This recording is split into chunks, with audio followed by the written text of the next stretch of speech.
the jungle's back, got the natty pack in the orange and black. Week 17 at a Grueling Truth Cincinnati Bengals weekly show brought to you by baltimorw, a new interactive football app where you get to call what you think the offense or defense should do during a live NFL game and see what all other fans have called also. Check out baltimorw at www.baltimorw.com. As always, I'm your host, Mike Goodpaster, for the Bengals weekly show, and I want to welcome in my co-host, Joe Kelly. How you doing tonight, Joe? Hey, what's going on, Mike? A little disappointed, man, after last week. Monday, I thought we had everything going for us. I thought all of the momentum was on our side. First half, we started off like we were going to, blow them off the field. And I think we got complacent in that second half. I think we got a little conservative in that second half, and as a result, we allowed a team at home to get back in that game, and therefore resulting, in the game winding down, getting close, going to overtime, and unfortunately not pulling it out. I still think. My first question. I believe. Go ahead. No, go ahead. Yeah, I still think when you look at, I'm disappointed because we had an opportunity to put everything to rest, to seal the number 2 seed. We already had the division that locked up. We could have assured ourselves of hopefully getting all our pieces of the puzzle together. Eifert, Dalton, Hewitt, all those guys, Aloka, getting those guys an additional week's rest, and being fortunate to start this playoff run with everybody. So right now, we just still control what we can control, and we got to just let the cards fall where they may, and wherever they are, hopefully our guys can get healthy, man, and we can get out there and compete in this playoffs. Yeah, my first question to you is, from watching the game to me, it looked like the second half, the game plan was to play it as safe as possible and basically play not to lose.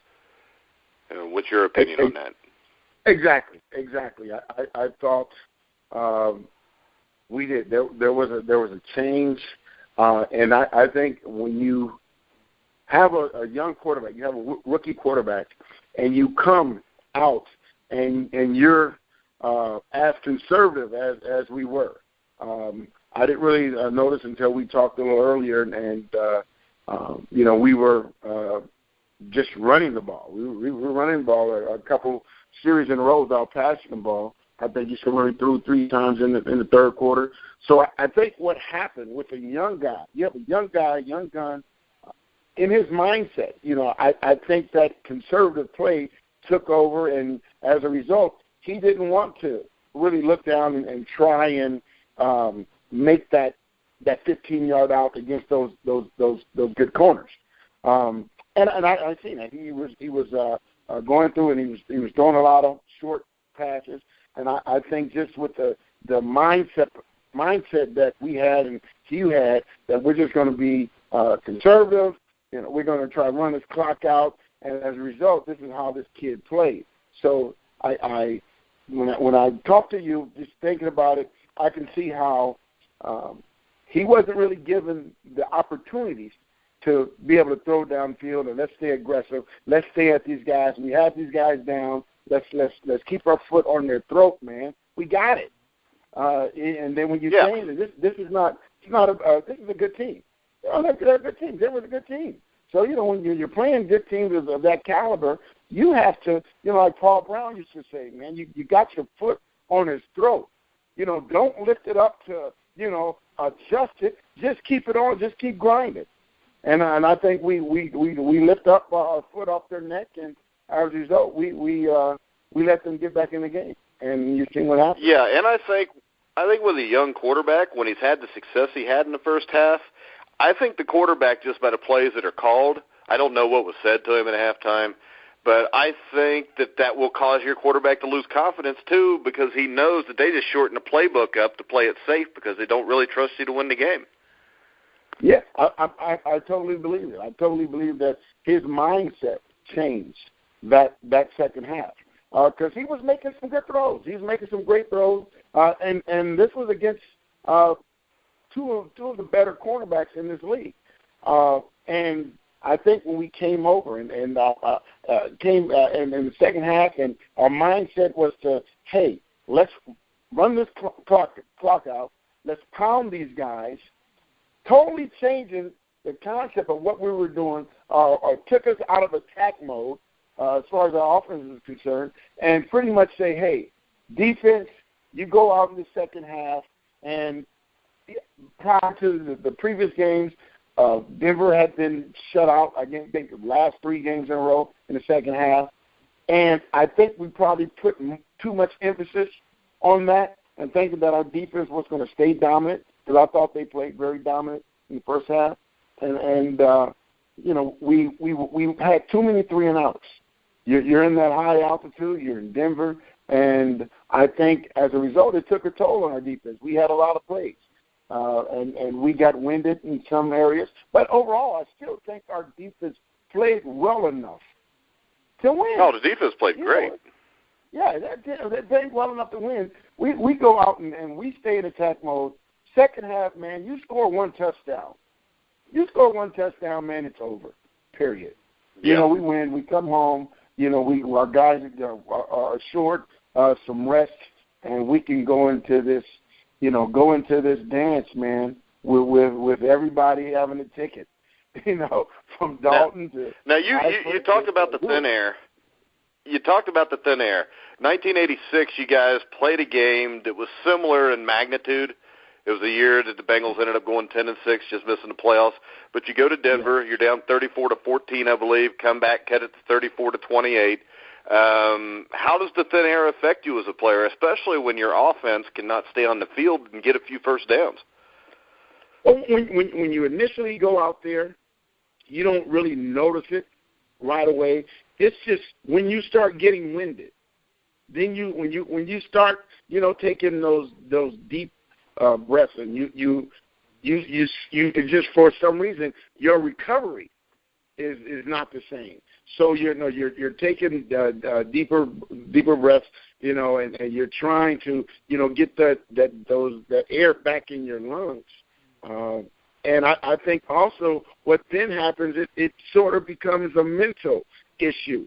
You know, like, wow, man, I'm tired. You know, so you're saying you're tired, even though you're in shape. You know you're in shape. You know, you've been out there, you've played, you know, had 17, 18 play drives, and you've made it through. But, you know, when you get there and those teams, Denver starts getting those 12, 13 play drives, and when your offense is going out 3-and-out, you know, consecutive series, you know, it starts to, you know, have you thinking about it, and now you're tired, but in your mindset, you're more tired than you really are. So, you know, I think with that whole thing, it's a mental issue. But when you are in those long drives, you do kind of feel the air is like it's a thicker air. You know, so it's but they're breathing the same air, but those guys, they practice in it, they play in it, you know, half the time. So I think their lungs are used to it than the Bengals. So, but you know, it's not an excuse. It's definitely not an excuse. We had an opportunity and we just couldn't seize it. All right, now I got on Twitter, which you can follow me at RiverMonster11. I got 5 or 6 questions by fans. Well, I got more than that, but these are the ones that were prevalent. I'm going to ask you, even though I think a couple of them are asinine, but we'll start off with number one. Do you think the Bengals should replace Mike Nugent as the kicker? No. Not right now. You replace Nugent at this time as a kicker. You're bringing somebody in off the street. So they're not on the street for a reason. You know, I mean they're on the street for a reason. And they haven't been successful somewhere else. So at this point in the game, unless he was just god-awful, terrible, you can think about making that change. But at this time, at this point in our season, the last game of the season, playoff time, you don't see that happening. You don't see a team that goes on to the Super Bowl win and they've changed their kicker the last game of the season.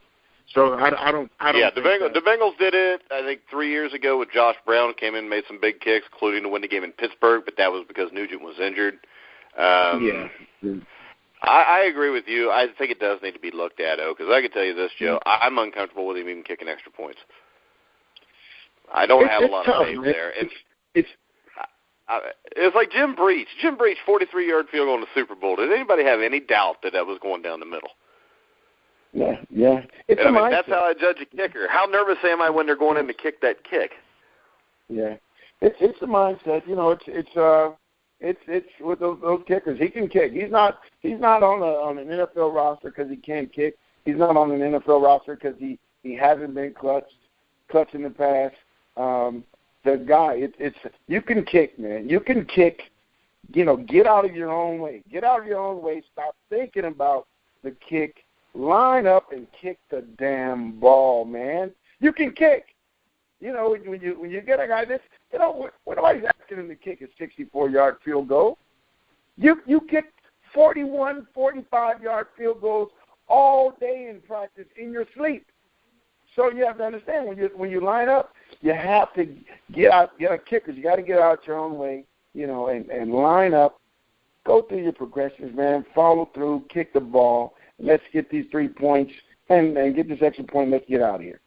So, it's a mindset, but he's better than Shane Graham. Well, I'll take him over Shane Graham any day. Well, that's what you get rid of him. You don't know what you get. I know. You get rid of him. I agree. If we could get Josh Brown back, I'd go for it. But but like I said, you don't. But the next question. I got to ask you this question, Joe. I have to cut you off because this question drove me nuts all week. Because I saw it all over the Real Bengal Fans Facebook page. I got like 4. I think I know what it is. You know what's coming, don't you? I know what's coming. Go ahead. I'm ready. Okay, this is the situation. This is what they were bringing up before anybody. If A.J. McCarron is injured, would you play Keith Winning, an actual quarterback at quarterback, or would you put Mohamed Sanu there because he's 7 for 7 and played it in high school and Pee Wee? Mike, that is asinine. There you go. That's the one I was talking about was asinine. That's ludicrous. That's ridiculous.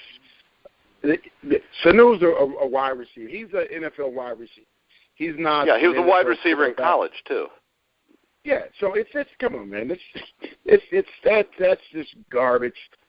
We're talking about knowing football and knowing just because we lined you up in Wildcat and you have one play. That's not a quarterback. 2 plays. That's not a quarterback. You don't have. I understand what people got to understand. The playbook. The playbook is take your telephone books, take your yellow pages at your house. That's the NFL playbook. That's what. Yeah, and Sanu knows the routes. He knows where to sit down in a zone, but he doesn't know what the offensive line's supposed to do coverage-wise. He doesn't know how to read an NFL defense, and it's just. No. I mean, and the thing is this. When you explain this to people, they still say, well, I'd rather have Sanu and see what he's got. I mean, he was 7 for 18 at Rutgers. They ran him as a Wildcat quarterback. He was a triple option quarterback in high school. So he wasn't even an actual quarterback in high school. Yeah, but that's not, when you're talking about, quarterbacks, the thing they have to understand, first of all, you got to understand the offense. Second of all, you have to be able to read the defenses. They're going to disguise coverage. Yeah. When Sanu comes in and a Wildcat, he comes in, there's 1 play or 2 plays. He's not reading. He's either running the ball or he's throwing it deep. Yeah, but he's throwing it. He already knows that this guy's going to run a 9 route. So he already knows where the ball. He's throwing the ball up there regardless. If he doesn't throw it, that means he's just going to take off and run. So he's not reading, his first option, second option, third option, fourth option, and the 5th option. He's not reading that. He's not reading whether or not they're coming and they're blitzing from the right side. Whether or not they're unbalanced, whether or not the linebackers are coming up the middle. He's not reading any of that. So when I don't even warrant those questions, with an answer. It's so stupid. It's fine. You put that. My response. Hey, my response to them was this, because somebody asked, well, who would you put at wide receiver then? So my response was, we could put Jake Fisher there because he caught a pass in an NFL game once. Yeah. Same damn thing, right? Yeah, you put Anthony Munoz, Munoz, you're going to line up because we're throwing the ball to you. We're going to put you at wide receiver. Yeah. You know. Well, Anthony, if I remember, had like 6 catches for 6 touchdowns. Yeah. In his career. Exactly. Yeah. Saved the Cleveland game in '84 by catching a pass with time running out, but he was also a great athlete. And you know what? Anthony might have been on at least play tight end without a problem. Well, you know, especially when he was younger. Yeah, but he wasn't going to run away from anybody playing tight end. You know, he's going to be easy to cover. It may be tough to stop him catching the ball because he's so big. But he would be an easy guy to cover. Yeah. I didn't mean he'd be like Dan Ross or Rodney Holman. Yeah. You know. So, all right. Let's go ahead. Let's get to the next game, which is the Baltimore Ravens visiting Cincinnati. Baltimore's coming off a huge win over Pittsburgh, which we really thank them for. This could really be a mess going into this week. Oh, wow. Yes. Excuse me. You had Ryan Mallett throw for a career-high 274 yards, beat the Steelers 20-17 at M&T Bank Stadium in Baltimore. What's your first take on this game, Joe? I think they have a quarterback. They have a quarterback who is trying to save his career. And I think Mallett had a hell of a game last week. I watched that entire game, and this guy was making great throws. He showed the arm strength that he has. He was, they were keeping him under wraps somewhat, but he was making some great throws. And he was making some great throws against a good defense. So, it wasn't like he was making those throws against Cleveland. He was making those throws against Pittsburgh. Well, I don't think Pittsburgh's secondary is very good, though, Joe. Well, Mike, what you got to understand, prior to last Sunday, everybody and their mother had the Steelers going to the Super Bowl. They had nobody was going to be able to.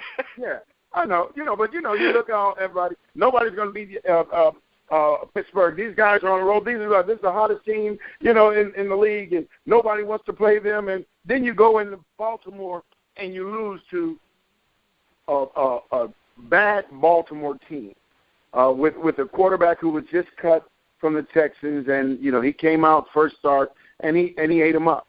So that being said, and then also, Mike, we always talk about this is a league game, and this is the Ravens, Steelers, Browns. You always have to throw the records out. And the thing about the Ravens is the Ravens aren't going to lay down. They've got one of the best GMs in football in Ozzie Newsome. They've got one of the best head coaches in John Harbaugh. And if you look at their schedule this year, they lose to Denver by 6. They lose by 4 to Oakland. They lose by 4 to the Bengals. They beat Pittsburgh at Pittsburgh. They lose to Cleveland by 3. They lose to the Niners by 5. They lose to the Cardinals by a touchdown. They beat San Diego by 3. They lose to Jacksonville by 2. They lose to Miami by 2. Until Jimmy Clausen became the quarterback for Seattle and Kansas City, every game they were in was within 1 score. I mean, this is a team that's not going to back down. Kamar Akins turned out to be a really good wide receiver. Marshall Yonda, I think, is the best guard in football. So they still have some players. But I think the thing that makes them dangerous is with a coach like John Harbaugh and a general manager like Ozzie Newsome, all these players know those guys are going to be there next year. So I better play my ass off while I'm here if I want to still be here next year, unlike a lot of places like Philadelphia. Yeah, just the team in Philadelphia, they've shut down. They shut it down. They're getting the moving trucks and they're packing up the trucks, man, and they're heading home. This Baltimore team, like you said, those guys there, a lot of key guys out, unfortunately with injuries for the year. But if you look at how competitive those guys were in the trenches against Pittsburgh, the receivers against the Pittsburgh DBs, how well Mallett played. Their cornerbacks, their cornerbacks picked off. If you didn't have 91 with his head up his bleep, the game would have been over. They had 100 yards. Yeah, that's a 27-10 game right there. Yeah, so you're talking about, hey, these guys just came into Cincinnati. and whooped us, even though, we had some injuries. But Baltimore, you get that interception, man. Baltimore is whooping them. It doesn't seem as close as the score indicates. So, that being said, man, it's Baltimore. So no way that we think that they're just going to march in here and they're just going to lay down because we're the Bengals. They would love to keep us from achieving whatever we can achieve by beating them, and it's a possibility that we can still be a 2 seed. But they would relish everything because they just sort of almost practically ruined Pittsburgh's season and forced them into a must-win situation and a must-lose situation with the Jets. And they can do the same for us. So they can come out this season, going into next season, and say, hey, man, we swept Pittsburgh. We split with Cincinnati. We split with the division champs. You look at these, all those 4 or 5 games, if they went the other way, these guys are still in it. And that's without all their stars. So, we got to go in here. They're missing 11 starters. They've had 11 starters miss a combined 62 games this year. Yeah. You're looking at their 53-man roster from week 1 to now, 16 different players. So they've lost 16 players in the injured reserve, including a Pro Bowl, Super Bowl winning quarterback, Justin Forsett, who was one of the best running backs in football last year, Crockett Gilmore, who was actually making some plays. You look at their offensive line, they've lost their center. They've lost Eugene Moore, a really good tackle. They lost Steve Smith, a great wide receiver. Defensively, they've lost Chris Canty, really good defensive end, and even more importantly, Terrell Suggs. So, that'll tell you how competitive their team is, no matter, next man up is really true for them. They fight you to the end of the game no matter what their situation is. Yeah. I think Harbaugh is a tough coach. He coaches tough, and I think Ozzie and those guys, I know Vince Newsom, the guy I played with in college, was a great safety for Cleveland. He's on their scouting department. Lonnie Young, another guy I played with. He had a really, really great career as a safety. Those are all tough guys. So they go get tough guys, and not only just physically tough but mentally tough. So when you look at all the things and that team has gone through and to put themselves in a situation to beat one of the hottest, if not the hottest team in the NFL at the time, Pittsburgh Steelers, to beat them with reserves. That tells you a lot about their character. That tells you a lot about their coaching staff and just the atmosphere that they have in Baltimore. These are 2-time Super Bowl champs. And around the Baltimore atmosphere, it's that's what they expect. So they expect nothing but guys to go out there and compete to their highest ability. And your pros, next man up. Let's go out here and compete. We compete. We can stay in every game and put ourselves in a situation to be competitive and in some instances come out on top like they did last week. Yeah, and if you look at the first time we played them, the Ravens still have a good defense. They still got 2 or 3 studs on that defense. They held us to, 2.8 yards per carry the last game. So, in closing, what do you think are the keys to the Bengals winning this game? I definitely think that our offense has to get some momentum. We have to get some momentum going into these playoffs. We can't put ourselves in a situation where we get stuffed, a run gets stuffed again, and we go into these playoffs, not clicking on all cylinders. I think we got to get Giovanni and we got to get Hill going. I think our passing game, I think we should be able to pass against these guys. I think that Hughes should come off and stay aggressive. I think he has to maintain that mindset. That first week, we played the Raiders. And that mindset was we're going to go and we're going to try and score every single time we touch the ball. I'm giving you everything. I'm giving you unbalanced. I'm throwing down the field. I'm throwing those deep outs. I'm throwing across the middle. We're running draws. We're running screens. I'm giving you everything. And we have to play, and our mindset has to be that way. Because if not, you keep continuing to put a lot of stress on our defense. Our defense has held up this whole season. I think our defense is playing as well as any defense in the league. Defensively, I don't think we need to change anything.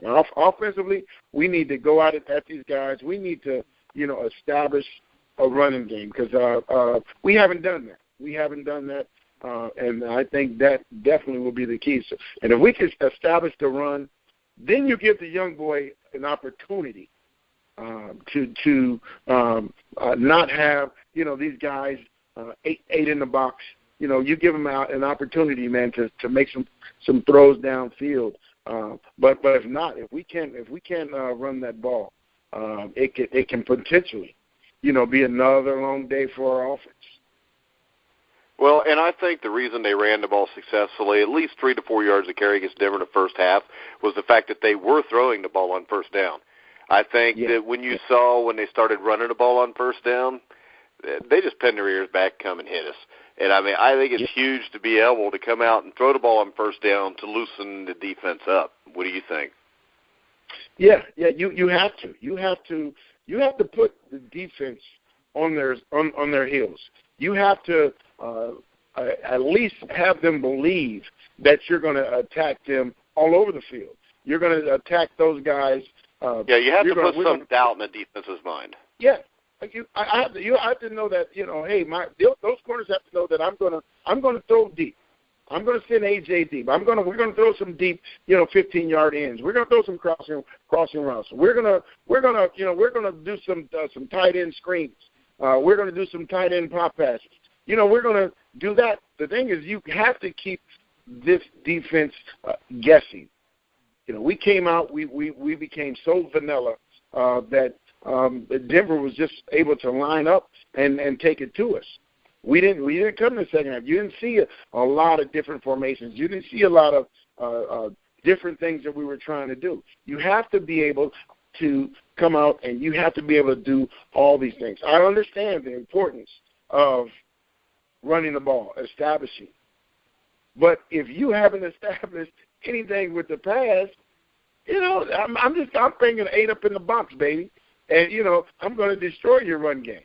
I think we're stronger up through the middle, so we're going to make it hard for you, and we're definitely going to make it hard for your young quarterback. And like you said, we're going to disguise our coverages. We're going to come up. You don't know if we're going to have safety blitzing. You don't know, if we're going to have the corners coming off. We're going to do everything to confuse this kid. So you have to allow him to utilize the majority of the offense, just to keep those guys on their heels. So, in closing, what's your prediction for this week? I think we get back to our winning ways. We even with the loss, I didn't go away saying, well, okay, man, we got our our asses handed to us, because we didn't. There were some plays we didn't make, and when you play good teams, you have to be able to close it out, and that's what we didn't do. With this, I think Baltimore comes in. I think we're those guys. I think they're chomping at the bit right now, because they knew what was on the table. They knew how big it was. They knew the city was fired up. They knew everything at stake. And I don't think this is a team that folds. I think this team is a team of high character. I think this team is a team with a lot of heart and a lot of desire. And you can see that those guys, you see that defense was still fighting. Even after three and out. The offense was totally gone in that second half. But those guys kept battling. I think we're going to get back. I definitely would think we're going to beat Baltimore. I'm saying we're going to beat Baltimore 28-14, 28-10. I think we're going to go into the playoffs. Right? It doesn't matter. I don't care if this person. I'm not looking for who's this. They win, they lose. We just go out. We beat Baltimore, and whether or not if we got to line up and that first playoff week without a bye, that's what we have to do. You gotta lay in the bed that you make. And if that's the bed that we made and we have to play the Jets or Pittsburgh, you bring Pittsburgh's ass here, you bring the Jets' ass here, and let's go. And that's what has to be the mindset. Man, you got come on. Because I'm sick of this team is good, Mike. This team is good, man. It's not that same old Bengal team. It's not. I cannot believe that this is that same team. I know it isn't. So, I don't think it is either, just because we haven't seen them lay an egg this year where they get beat 30-3 by a team that shouldn't even beat them. Yeah. So they've been consistent, whereas they've at least played slightly above average every game they've played this year, I think. No doubt. The only game where they may not have was a game they won against the Niners, I think. I'm afraid that this game's going to look like the Niner game where they go out, they get up 14-0, and then they shut it down and just try to hold on. And I think the problem with that is you can't do that against John Harbaugh. No, you can't. You can't because this is a divisional game. It still is Baltimore. So, I know we're comfortable. We're in the playoffs. But at the end of the day, this is Baltimore. So those deep-rooted feelings that you have for the Baltimores, that you have for the Cleveland, that you have for the Steelers, they're still there. They're going to be there Sunday. And I think we put these guys to bed early and do what we have to do and take care of these guys and get ready. Get ready for the playoffs. We're in the playoffs. Yeah, I would like to see them just take the lead and just keep attacking them. Yeah. Maybe get up 24 points by halftime and let Keith Winning play a little bit just to make sure he's better than Mohamed Sanu at quarterback. Right. So we don't have to answer that question next week. I think they ought to get up 30 and let Sanu run a series just so everybody can see what happens. Oh, man, that's not going to happen. That wide receiver coach. No, we don't want to get Sanu hurt because there's a bunch of idiots listening. Yeah. But hey, Joe, thanks again. We will be back hopefully for a playoff bye week edition next week. But either way, we will be back. But I wanted to thank everybody for listening. As always, I want to thank everybody that's listened over the last 2 months since we went out on our own. Our shows have actually garnered over 32,000 listens altogether. The Bengals show for the year, going back to the start of the season, is sitting at like 21,000 listens right now. The Pick'em show's like 25,000 listens. Actually, since the start of football season, when we weren't on our own yet, we've had over 60,000 listeners. So I want to thank everybody that's listened. Make sure you go to the Grueling Truth Facebook page. Go check out RealBengalFans.com. Me and Joe are both on there. That's where, a lot of people love Mohamed Sanu playing quarterback, so go check that out. Any final words, Joe? Well, I want to let you know and some of the listeners that I actually did an ESPN interview yesterday. They came to my house, and this is the 30th anniversary of the Orange Bowl. We played Washington University. Washington played Oklahoma in the 1985 Orange Bowl. Beat them 28-17, wasn't it? 28-17 with the famous Sooner Schooner. So I think that's gonna air tomorrow at 8:30 in the morning, man, on the ESPN. Sooner Schooner, UW beating Oklahoma, man. Well, I will definitely DVR it. I probably won't be up that early since my kids don't have to go to school, but I'll definitely set my DVR. Is it on SportsCenter? It's on SportsCenter. Yeah, it's going to be on SportsCenter, 8:30 in the morning. So good deal, man. Good deal. And hey, also tailgate. You're signing autographs at the stadium and then tailgating with the Real Bengals fans. You want to tell us about that? Yeah, I tailgate pretty much every home game. We have a nice little fun crowd that comes out, and we're on 3rd and Central. We get down there, man, right around 8:30, 9 o'clock, and we get out and have a good time. But Sunday I'll be at my tailgate, but then I'm going to come over and join our Facebook group over there. have some fun, interact with some of the, real Bengal fans and some of the Bengal mania. And I'll be Sunday. I'll be in the stadium. This time I'll be in the suite signing autographs. Myself and I think maybe six other former players. I don't know who else is on the list. But I'll be doing that, man, and be rooting my Who Dey Nation on, man, and hopefully we can get back and go into these playoffs with a lot of momentum, as opposed to some uncertainty and questions about quarterback and this and that and running game. So hopefully we can get this thing going Sunday, man, and have this city on fire. For hosting our first home playoff. Most definitely. And remember to check out our sponsors, Gridiron Mow at www.gridironmow.com. Check out RealBengalsFans.com. Check out Real Bengals Fans on Facebook also. So for Joe Kelly, I'm Mike Goodpaster. You've been listening to The Grueling Truth, where the legends speak.